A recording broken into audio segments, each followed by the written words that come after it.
When I first picked up Can't Hurt Me by David Goggins, I didn't expect much more than the typical tough guy self-help book, especially since I'd heard so much buzz about it from young men looking for motivation. I've always been a bit skeptical of these types of books, like Extreme Ownership by Jocko Willink, because I'm not looking to join the military or put myself through grueling life-or-death situations. I just wanted to improve my pull-up count, not prepare for a battlefield. But something told me to give it a shot, and I'm glad I did. What I found was far more than just a story about physical endurance or military toughness. Goggins managed to take me on an emotional roller coaster, showing me that no matter how hard life gets, the real battle is within. His journey is one that so many of us can relate to, not because we've all run ultramarathons or broken world records, but because we've all faced our own inner demons. Goggins wasn't just telling a story about becoming a physical machine, he was walking me through the darkest parts of his mind and how he managed to silence the relentless inner voice that told him he wasn't good enough. That's something we've all heard, right? That nagging voice that tells us we're not capable, that we're stuck in mediocrity. Well, Goggins found a way to turn that voice on its head, and it's powerful. He started off with a childhood that was rougher than most of us could even imagine. Growing up in poverty, surrounded by violence and trauma, Goggins had every reason to give up on himself, to accept a life of mediocrity and despair. But what hit me hard was how he didn't stop there. He went on to describe his early adulthood, where he continued down a path of self-sabotage. It wasn't just that he was out of shape and working a low-paying job that he hated. He was trapped in a cycle of self-pity and negativity, something that felt all too familiar. We've all been there at some point, stuck in a rut, feeling like no matter what we do, nothing will change. But Goggins didn't settle for that, and that's where the magic of the book lies. The way he turned his life around, going from being obese and directionless to smashing the world record for pull-ups and running 100-mile marathons, wasn't just about physical transformation, it was about mental mastery. He teaches you that the mind is the true battlefield, and the war we fight with ourselves is the toughest one. His message about silencing that inner voice that says, "I can't," and instead embracing the mindset of, "I'm unstoppable," is something that hits deep. And it's not just about sports or physical challenges, it's about taking control of every aspect of your life. Can't Hurt Me isn't just a book you read and put down. It's a call to action, a powerful reminder that no matter how dark your life feels, no matter how loud that negative voice in your head gets, you have the power to fight back. Goggins doesn't sugarcoat anything. He makes it clear that it's going to be hard, probably harder than you've ever imagined. But the message is clear: if you want to change your life, you have to be willing to go to war with yourself. And when you do, the results are nothing short of extraordinary. This book isn't just for those wanting to break records or achieve extreme feats. It's for anyone who's ever felt stuck, defeated, or broken. It's for anyone who's ever looked in the mirror and thought, "I'm not enough."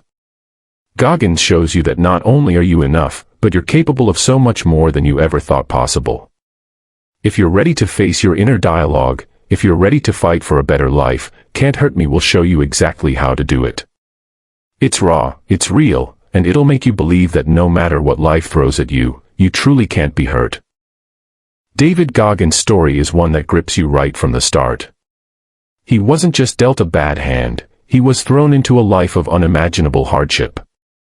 Growing up in extreme poverty, Goggins endured constant physical and mental abuse from his father. Imagine this, a young boy who couldn't even escape his father's wrath over something as small as riding a bike too close to the road. His dad would take any little reason to unleash vicious beatings, leaving welts on his small back, bruises that weren't just physical but emotional as well. He lived in fear, knowing that every mistake, no matter how minor, could result in unbearable pain. But it didn't stop there. His mother, a strong woman trying to shield her children from this hell, was also a target of relentless violence. His father would beat her senseless, again and again, to the point where she had no choice but to flee. And even that escape wasn't easy. His mom, broken emotionally, nearly gave up multiple times. Picture it, her car breaking down in the middle of nowhere, no hotels available, nowhere to run, and only the oppressive weight of their situation pressing down on them. Most people would have crumbled, and she almost did. But she pressed on, and that decision to run was a turning point for Goggins, though the scars of that brutal past would stay with him for years. Now, think about your own life. Maybe you haven't lived through that exact kind of abuse, but we all have our struggles. Maybe you've been dealt a bad hand too. Maybe it's not as extreme as Goggins' experience, but it still hurts. It still feels unfair. Here's the first thing Goggins asks you to do: write it down. Every detail. Don't hold back. Let it out, the pain, the frustration, the things that make you feel like life has been too hard on you. But here's the kicker: after you've written it all out, he wants you to realize something: your challenges are your power. Most people crumble under the weight of their hardships, adopting a woe is me mindset. But Goggins flips that on its head. Instead of thinking, I'm screwed because of these things, he challenges you to say, you can't hurt me because of these things. This isn't an easy change in mindset, and Goggins knows it. It took him years to reshape his thinking. He admits he wasn't always the tough, mentally unbreakable person he is now. In fact, for much of his life, he was hiding. In school, he wore a mask, trying to fit into the street gang member persona, even though deep down, that wasn't him. He wanted so desperately to be accepted, to be seen as strong, even though inside, he felt like a coward. This same fear followed him into adulthood, where he turned to food as a way to cope, ballooning up to nearly 300 pounds. He thought being big and intimidating would protect him from the world. But deep down, he knew the truth: he was running away, hiding from the reality that he wasn't living up to his potential. And it showed. He failed to complete Navy training not because he wasn't capable, but because he was scared. The fear consumed him, and he let it win. But that wasn't the end of his story. Goggins realized something had to change, and that's where the second exercise comes in. He calls it the accountability mirror. It's not enough to just want to change, you have to hold yourself accountable to that change. And it can't be a digital reminder on your phone or a fleeting thought you jot down. Goggins believes it needs to be physical, a real, tangible mirror where you face yourself every day and remind yourself of what needs to be done. You need to look yourself in the eye and be brutally honest about what you're doing, what you're avoiding, and what you need to fix. Now, here's the hard truth: people will judge you. They'll look at you, criticize you, and it won't feel good. But here's the beauty of it: people forget. They move on. And Goggins urges you not to judge others because you never really know what someone is going through. Sometimes, we're wrong about people, and our judgments only add to their pain. So, instead of judging, Goggins encourages us to focus on ourselves, to hold ourselves accountable to the highest standards and push through the discomfort, the fear, and the pain. David Goggins' journey from an abused, scared kid to a Navy SEAL and world record holder isn't just about physical transformation. It's a story of mental resilience, of digging deep within yourself and realizing that your hardships, no matter how heavy, don't have to define you. They can be the fuel that pushes you to greatness, but only if you choose to face them head-on and refuse to be broken by them. The third challenge David Goggins lays out is deceptively simple yet incredibly powerful: do something that pushes you outside your comfort zone, and keep doing it. It doesn't have to be anything grand or life-changing at first, but it needs to be sustainable. It could be as basic as making your bed every morning, going for a jog, or committing to a simple household chore. The trick is consistency. Once you get comfortable with it, you have to push yourself further. Maybe that morning run becomes longer, or you add in something else that challenges you. The goal is to build that mental muscle, just like you would with any physical workout. And here's the thing most people don't want to hear: there's no easy path to mental toughness. We all want that quick fix, that one piece of advice that'll make us stronger without the effort. But deep down, we already know the answer. Goggins doesn't sugarcoat it: it's going to hurt. To build real mental strength, you have to confront the things you don't want to do. It's not about finding something you're passionate about or enjoy doing. It's about doing the things that make you uncomfortable, the things you dread. Goggins himself had to face this head-on when he decided to become a Navy SEAL. The odds were stacked against him. He was nearly 300 pounds and had to lose over 100 pounds in a matter of months just to meet the eligibility requirements. On top of that, he had to pass a written exam, something he wasn't initially prepared for. So, what did he do? He went all in. He cleaned up his diet, cutting out the junk food and living on grilled chicken, exercising relentlessly, and going to bed hungry every single night. He forced himself to study, even though it was mentally draining, and committed to doing whatever it took to reach his goal. But the most striking part is how he brainwashed himself to enjoy the pain. Yes, he actually trained his mind to embrace discomfort. Whether it was snowing, raining, or just plain miserable outside, Goggins forced himself out of the house. And over time, it became second nature. He stopped dreading the struggle and started seeing it as a challenge he couldn't resist. This is where the true transformation happens, not in the physical feats, but in how you train your mind to accept, even crave, the hardship. And if there's one thing Goggins wants you to remember, it's this: everything in life is mental. The pain, the discomfort, the struggle, it might feel endless in the moment, but everything has an end. It's all temporary. If you can wrap your mind around that, you can push through anything. Goggins used this mindset to survive Hell Week, the notorious Navy SEAL training where they push recruits to their absolute limit. For him, it wasn't just about surviving the physical challenges, it was about playing a mental game he calls taking someone's soul. Now, this tactic might sound intense, but Goggins uses it as a mental tool to get through the toughest moments. It's not about literally breaking someone. It's about understanding your own insecurities and weaknesses, as well as those of your opponent or challenge. It's a way to flip the script, to find strength in what others might see as your weakness. For example, if you're being bullied, taking someone's soul might mean laughing at yourself when they try to insult you. It's about taking away their power. For Goggins, that ability to laugh at adversity, to stand tall when everything is crumbling, is the ultimate way to take someone's soul. And this doesn't just apply to bullies or the battlefield. In a job interview, it might mean acknowledging your weaknesses up front, taking control of the narrative before anyone else can use it against you. Secure people don't bully others, they don't need to. That's a weakness in a bully that you can exploit. Sometimes, the most powerful way to take someone's soul is to help them. It's an act of defiance in itself, showing that you're so secure, so strong in yourself, that you don't need to engage in their negativity. Goggins' challenges aren't just about physical endurance, they're about mastering your mind, transforming your pain into power, and pushing yourself far beyond what you ever thought possible. Whether it's running in the rain, losing weight, or facing down a bully, it all starts in your head. And once you get that part right, nothing can stop you. Taking someone's soul, as David Goggins describes it, is a tactical approach in competition, a mind game that allows you to dominate not just physically but mentally as well.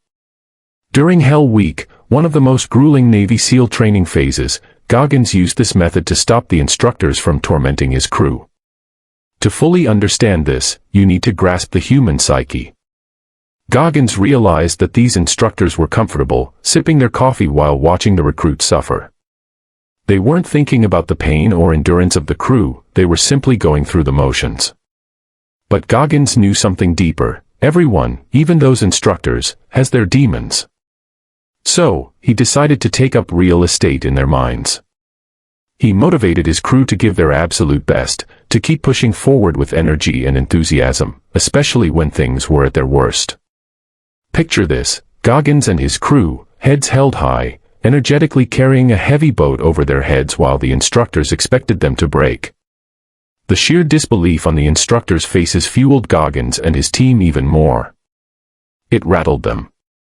They couldn't understand how this group, who should have been broken, were still standing strong. That's what taking someone's soul is about, flipping the situation in such a way that your opponent doesn't just lose to you, they are mentally defeated. That disbelief doesn't just impact them, it invigorates you to keep pushing further.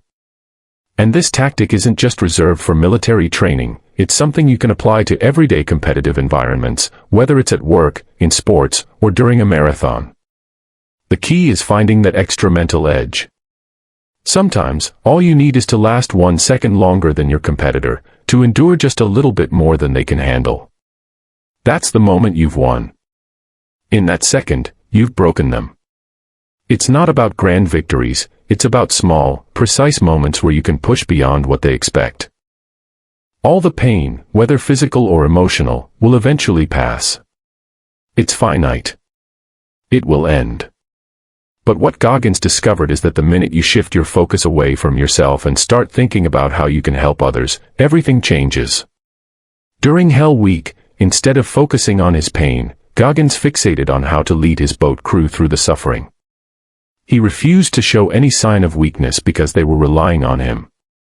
His focus on their success gave him a purpose beyond his own misery, and that purpose fueled him to keep going, even when he got injured. This shift in mindset was a game changer for Goggins. As a Navy SEAL, he transformed from a victim of his circumstances to someone who used every challenge as a source of strength. Instead of seeing his struggles as obstacles, he reframed them as blessings. Each hardship, every moment of suffering, was another opportunity to toughen his mind, to prove to himself that no one and nothing could hurt him anymore. It's a powerful realization that your problems can either work for you or against you, and it's entirely up to you to decide how you'll use them.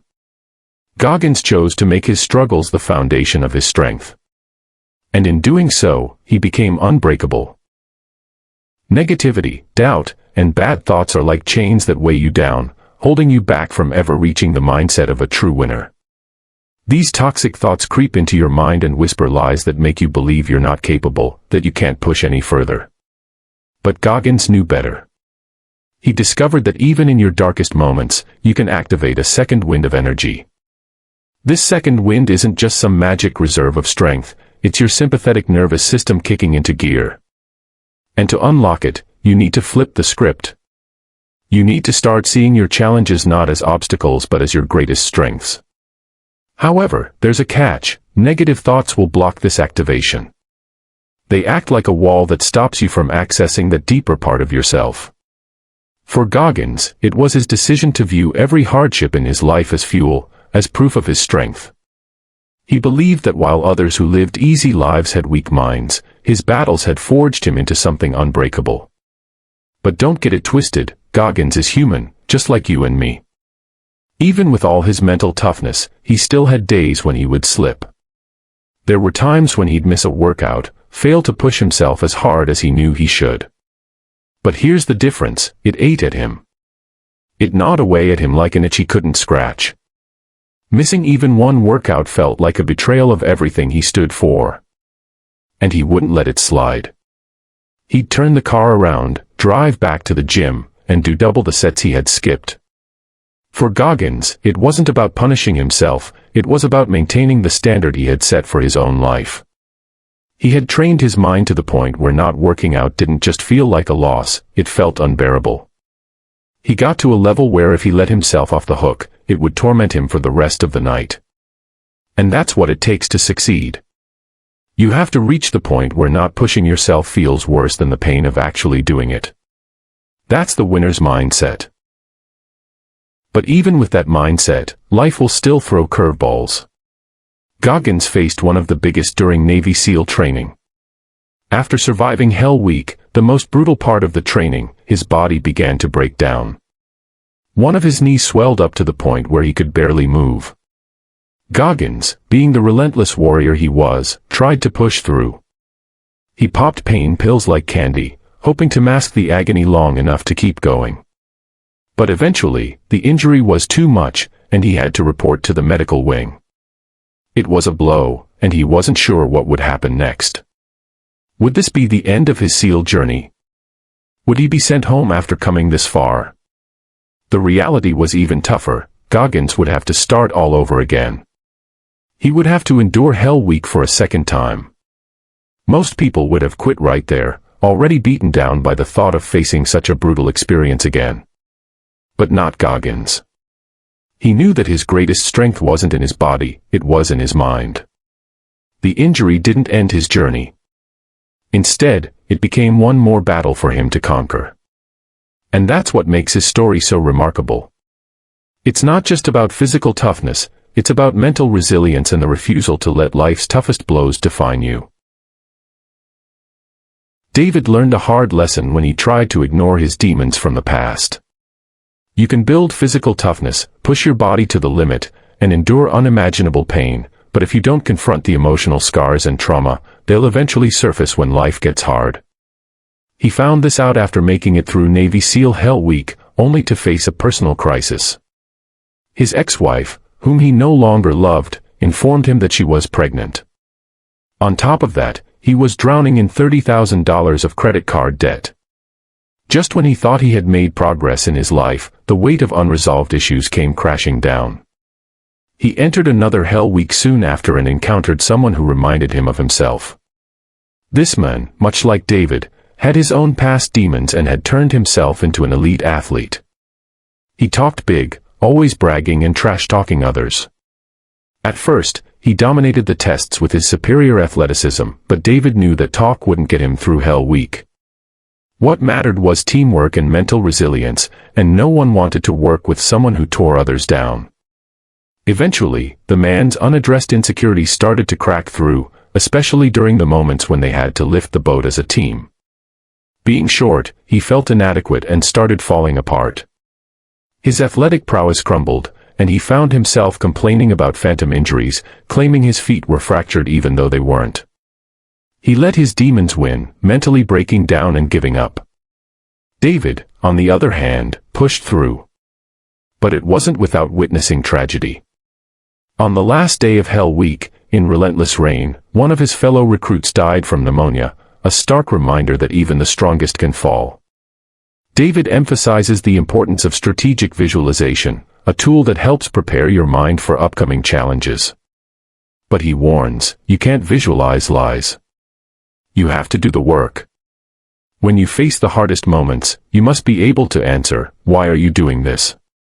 What has calloused your mind? What are your demons? Because, inevitably, they will rise when the time comes. This lesson became even more apparent when David heard about a 100-mile ultramarathon just 3 days before the event. He decided to join, without any preparation or training. He was still a power lifter, weighing much more than the typical ultrarunner, and his cardio was minimal, just once a week. The night before the race, he even let his Navy SEAL boss convince him to do a heavy powerlifting session. To top it off, right before the event, he ate Hostess chocolate cakes. He stood out at the starting line, his large, linebacker build next to the slim, seasoned ultrarunners. Yet, despite the lack of preparation, he refused to slow down, even when experienced runners and organizers told him to pace himself. David didn't want to think about strategy, it would overwhelm him. So he pushed forward, telling himself that he was honoring fallen soldiers, though he wasn't entirely sure if that was his true motivation. Remarkably, from miles 15 to 25, he stayed in 5th place, defying the warnings and pacing advice of others. But he knew that eventually, the real test, both physically and mentally, was yet to come. David set his sights on an exclusive ultramarathon race, but when he reached out to the organizer, he was met with skepticism and sarcasm. The organizer challenged him, suggesting that if David could complete another 100-mile race in San Diego within a certain time, he might reconsider. Without training, David entered the race, rationalizing that he was doing it for charity. But as the miles piled on, the physical toll became unbearable. By mile 70, he had stress fractures and was told he wouldn't qualify at his current pace. It was at this breaking point that David had a moment of clarity. He realized he wasn't running for charity or anyone else. It was about him, about how much suffering he was willing to endure. David found a new surge of energy around mile 70, when most people would have given up. He used a mental trick he calls the cookie jar exercise. It's like pulling out a cookie from a jar to give yourself a little boost. Whenever he wanted to quit, he would think back to his past achievements, big or small, to motivate himself. This simple mental exercise allowed him to keep going, even when his body was screaming to stop. By the time he finished the race, his toenails were almost completely gone, but David felt invigorated. He realized there was so much more he could accomplish if he just believed and fully committed. This experience led him to challenge others, commit to a goal, whether it's physical or mental, and then break your own limits.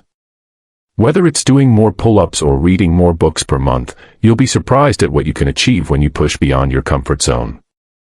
One of David's secrets to avoiding procrastination is setting tight, sometimes impossible deadlines. For instance, when he had to lose over 100 pounds in just 3 months to qualify for Navy SEAL training, the pressure of that looming deadline kept him laser-focused. It's a tactic that has driven him to accomplish extraordinary things, even when the odds were against him. David then signed up for the Hurt 100, a grueling 100-mile trail marathon, to pad his resume for that exclusive ultramarathon. While the other runners supported him, they warned him that he was unprepared. He had trained on flat surfaces, but this trail was full of rocks, roots, and steep inclines, making it much more difficult. Despite these challenges, David had one belief: when your brain tells you you're out of energy and it's time to quit, you're only about 50% done. He explains that everyone has a governor in their mind, a mental limiter that convinces you to stop when things get tough. But in reality, when you feel like you've hit your limit, you've only used about half of your true capacity. To push beyond this, you have to retrain your mind, slowly increasing your tolerance for discomfort and pain over the years. There's no quick fix for this. It requires consistent effort and pushing beyond your comfort zone. David ultimately walked the last 20 miles of the Hurt 100, acknowledging that he wasn't yet a master of his own mind. He estimates that he only used about 60% of his potential during that race, but even then, the effort was so intense that his wife had to carry him to their hotel afterward. David's philosophy is simple: everyone can achieve more than they ever thought possible. He's not saying that everyone can become a world-class athlete like LeBron James. Genetics do play a role. But by changing your mindset and pushing past the mental limits you've set for yourself, you can reach levels of achievement that once seemed impossible. David Goggins believes that true motivation and energy come from competing against yourself, not others. When you focus on what others are doing, you start to run their race, losing sight of your own goals and potential. This mindset shift helped David tap into his inner strength and pull out more energy during his races. During one particular race, David tricked the governor in his brain, the mental barrier that tells you to stop, by telling himself he could quit after reaching the next hill. Each time he reached that point, he found new energy and repeated the process, pushing through the pain. His lesson: when your body is screaming at you to stop, push just 5 to 10% more. This gradual increase prevents injury and resets your baseline for what's possible. Week by week, you can break your own limits by adding just a bit more to your max, whether it's in physical training or any other challenge. David ended up finishing 5th in the Badwater 135 ultramarathon, a significant accomplishment. However, instead of celebrating, he felt like he could have done better. He realized that even though he had completed an incredible feat, there was still untapped potential inside him. This lesson stuck with him, especially after seeing competitors who were able to extract every ounce of energy left in their bodies. The race wasn't just about charity, it was about discovering how far he could push himself. David's next challenge was the Ultraman Marathon in Hawaii, which is like an Ironman but more extreme. He finished second by just 10 minutes, but he lost valuable time when his bike tire blew out, costing him 20 minutes to fix. Reflecting on the race, David believes he lost because he stopped running his own race. Instead, he started comparing himself to others, convinced that he could outpace his competitors. His confidence led him to push too hard too soon, causing him to crash and allowing his competitors to catch up. David emphasizes that passion and talent are secondary to a strong work ethic. He credits his success to his relentless work ethic, not natural ability. He points out that everyone has the same 160 hours in a week, and it's about how you use that time. David believes you can work hard, spend time with family, get your nutrition right, and still find time to exercise. His approach to life is about maximizing every moment. When the unexpected happens, David believes it's essential to adapt and make the most of it. If you're a runner who gets injured, focus on improving your flexibility with yoga. If you play guitar and break a hand, use the opportunity to learn piano. Don't let obstacles stop you, turn them into opportunities. David challenges you to track your time and document every moment of your day. By doing this, you can see how much time you waste and where you can cut out distractions.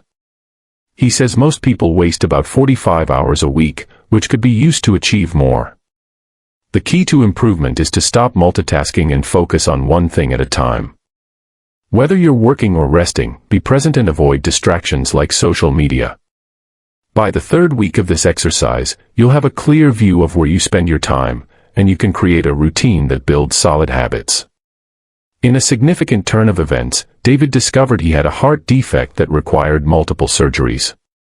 Even though the surgeries didn't completely fix the issue, David continued to push himself, seeing it as another challenge to overcome. David's approach to leadership is that a true leader stays exhausted, abhors arrogance, leads by example, never looks down on the weakest link, and fights for their team. His determination to be the best of the best wasn't limited to just becoming a Navy SEAL. He set his sights on becoming one of the toughest SEALs and joining the elite teams that take on the most dangerous missions, like the one to find Osama bin Laden. In his pursuit of constant self-improvement, David requested training in other military branches, such as the Army and Air Force, to challenge himself further and learn new skills. Though his request was denied 6 times, he finally got accepted into the Army Ranger program, known for its toughness and low completion rate. David found it even harder than BUD/S, Basic Underwater Demolition/SEAL, training because, unlike BUD/S, Rangers were given little food, and the training continued day and night with no breaks. Through all of these experiences, David Goggins proved that with relentless determination, pushing past mental barriers, and a refusal to settle for mediocrity, anyone can achieve the extraordinary. David Goggins emphasizes the importance of not becoming complacent after achieving success. He observed how some people, after reaching a certain level of accomplishment, settle into a comfort zone, choosing not to push further. David's advice is clear: never get soft or take things for granted. To keep growing, it's crucial to continue expanding your mind and skill set by facing new challenges, obstacles, or areas of discomfort. One reason David succeeded is because he embraced the mindset of being a nobody. He appreciated that in the military, everyone starts at the same level, without special ranks or privileges. This helped him stay grounded. When he became a Navy SEAL, he could have seen joining the Army Rangers as beneath him, but instead, he welcomed the chance to be back at square one, knowing he had to prove himself once again. This humility drove his success. However, David also realized his mistakes as a leader. When he was put in charge of about 50 men, he held them to his extremely high standards, expecting them to follow his custom workouts and routines. But instead of lifting them up, he let his ego get in the way, feeling disappointed when they didn't meet his expectations. He acknowledges that he should have encouraged them to be their best selves, rather than feeling superior or distant. True leadership, he learned, is about lifting others up, not holding yourself above them. David believes that most people have far more potential than they realize. He often talks about the idea that there's much more left in the tank when you think you're done. He personally experienced this during a race where he continued running even after breaking both his legs. This taught him that the mind gives up long before the body does, and there's always more you can push, even when you think you've given your all. The key is to never accept limits and always push further, because what you believe is your 100% is often only a fraction of what you're truly capable of. David Goggins faced setbacks even as he pursued the highest levels of excellence.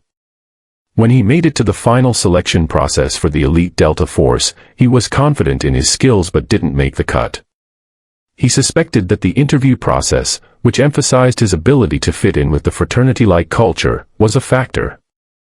Although the interview involved racism, this didn't bother David. He was used to it and could handle the situation. Nevertheless, he didn't fit in, likely because he wasn't the group type. Despite being encouraged to try again, David chose instead to pursue the Air Force's equivalent elite unit, excelling in most of the physical fitness tests. However, he rolled his ankle on one of the final rounds, which ultimately cost him the opportunity when he couldn't complete the next test on time. David challenges those who have achieved greatness not to get complacent. He believes that once you've reached a certain level, it's essential to push further and pursue even more difficult goals. This level of commitment requires sacrifice and singular focus, meaning it may disrupt other areas of your life. It's a challenge not meant for everyone, as it demands everything from within you. During his time with his teammates, David's relentless pursuit of higher standards often rubbed others the wrong way. He admits that his approach, feeling superior to others because they weren't matching his intensity, was flawed. Instead of making them feel inadequate, he realized that a true leader should lift others up and encourage them to be their best, rather than creating distance or resentment. One major setback for David came when he attempted to break the Guinness World Record for the most pull-ups in 24 hours. He first attempted the feat on the Today Show to raise money for charity. Despite his experience with pull-ups, having done over 40,000 in his lifetime, he encountered multiple issues during the attempt. The bar was not ideal, causing discomfort, and the distractions of being on TV, combined with his poor nutrition strategy, led to muscle failure. He managed to complete 2,500 pull-ups but fell short of his goal. Rather than seeing this as a defeat, David viewed it as a lesson. Don't let distractions or overconfidence get in the way of achieving your goals. David made a second attempt 2 months later, this time with better preparation, a secure bar, fewer distractions, and a solid nutrition plan. Though he improved, his palms tore open, and the pain became unbearable. A doctor warned him that his muscles were so fatigued that they were releasing proteins into his bloodstream, which could lead to kidney failure. Despite the injection of a numbing agent into his palms, he couldn't complete the challenge. Yet, after his second failure, David didn't give up. Despite doctors advising him to stop, he immediately resolved to try again. This relentless drive to push through adversity and pursue goals no matter the setbacks defines David's philosophy. There is always more left in the tank, and no matter the failures, he will keep going. David Goggins' third attempt to break the pull-up record marked a significant shift in his preparation and mindset. After healing from his previous injuries, he took meticulous steps to set himself up for success. Here's how he refined his approach. Creating the right environment, David reduced the number of people around him, seeking a quieter space to focus on his mental state. This solitude allowed him to concentrate fully on the task ahead. Innovative equipment, he collaborated with a mattress company to create custom foam grips for his palms. Unlike previous attempts where he taped his hands, this foam held securely without restricting his movement. Guinness approved the use of this innovative tool, giving him an advantage. Analyzing past failures, reflecting on his earlier attempts, David recognized that while his preparation had been solid, his belief in his ability was lacking. For his third attempt, he worked on eliminating self-doubt. He understood the importance of strong self-talk, knowing it would play a crucial role in his performance. Adjusting strategy, instead of attempting 6 pull-ups per minute, which he struggled to maintain over long durations, he slowed his pace to 3 or 4 pull-ups per minute. This adjustment made it more manageable and sustainable, allowing him to conserve energy throughout the grueling 10-hour challenge. Mental fortitude. David mentally prepared for the 10-hour mark, a point where fatigue often overwhelmed him in the past. He committed to taking breaks of no more than 5 minutes, pushing through discomfort and fear of muscle failure with every pull-up. This mental conditioning was vital, as he viewed the current record holder as an adversary to conquer, fueling his determination. The outcome, ultimately, David succeeded in breaking the pull-up record. However, he didn't seek recognition or validation. His motivation stemmed from a desire to challenge himself and contribute to charity. For him, the accomplishment was personal, proving he could push beyond limits and be the most badass version of himself. Understanding the journey, David emphasized that breaking records is not about fun, it's about facing challenges and enduring hardship. This perspective contrasts with the common belief that passion should always be pleasurable. He asserted that pain and struggle are inherent to achieving greatness.